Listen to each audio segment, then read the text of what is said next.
வாழ்த்தி மகிழ்வோம். அகத்தவம் ஆண்டின் ஒவ்வொரு நாளும் மார்ச் 25 ஜேம்ஸ் அலன் அவர்கள் புக் ஆஃப் மெடிடேஷன் என்ற அந்த ஆங்கில நூலில் என்ன பயின்றுள்ளார் என்பதனை முதலில் தமிழ் மொழியில் காண்போம். ஒரு சொல்லில் கூற வேண்டுமென்றால் மார்ச் 25 உதவி என்று சொல்லலாம். கரந்துரை சொல்லாக உண்மையான தரம் விளங்கும் என உதவி என்ற அந்த சொல்லிற்கு மார்ச் 25 அவர் கூறிய அந்த கருத்துக்கு பொருந்தும்.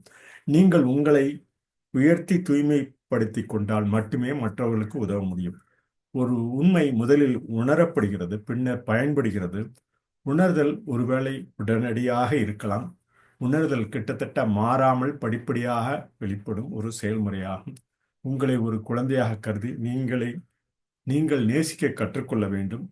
நீங்கள் கற்றலில் முன்னேறும்போது தெய்வீகம் உங்களுக்குள் வெளிப்படும். அவ்வாறு செய்வதன் மூலம் நீங்கள் நாளும் தூய்மையாகவும் வளர்வீர்கள்.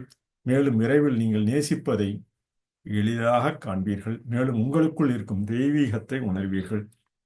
அன்பு முழுமையடைந்து உள்ளத்தில் வெளிப்படும்போது தெய்வீக நிலையினை அறியப்படுகிறார் என அந்த உண்மையான தரம் விளங்கும் அந்த உதவி மற்றவர்களுக்கு பயன்படும் வகையில் நாம் நாள்தோறும் நமது செயலில் நம்மளை உயர்த்தி தூய்மைப்படுத்தி கொண்டு மற்றவர்களுக்கும் உதவ முடியும் என்ற அந்த கருத்தினை அடிப்படையாக கொண்டு தமிழ் மொழியில் கூறலாம். அவர் கூறிய அந்த பதிவினை what he says in English on March 25th, in acrostic we can say help for Tamil, what we say Udavi.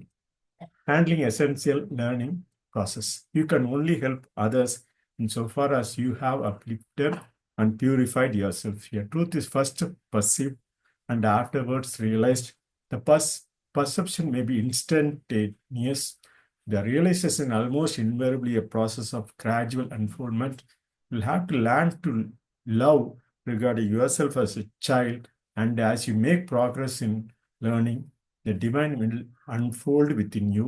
By so doing, you will every day grow purer, tenderer, holier, and soon you will find it easy to love and realize the divine within you. When love is perfected and revealed in the heart, God is known.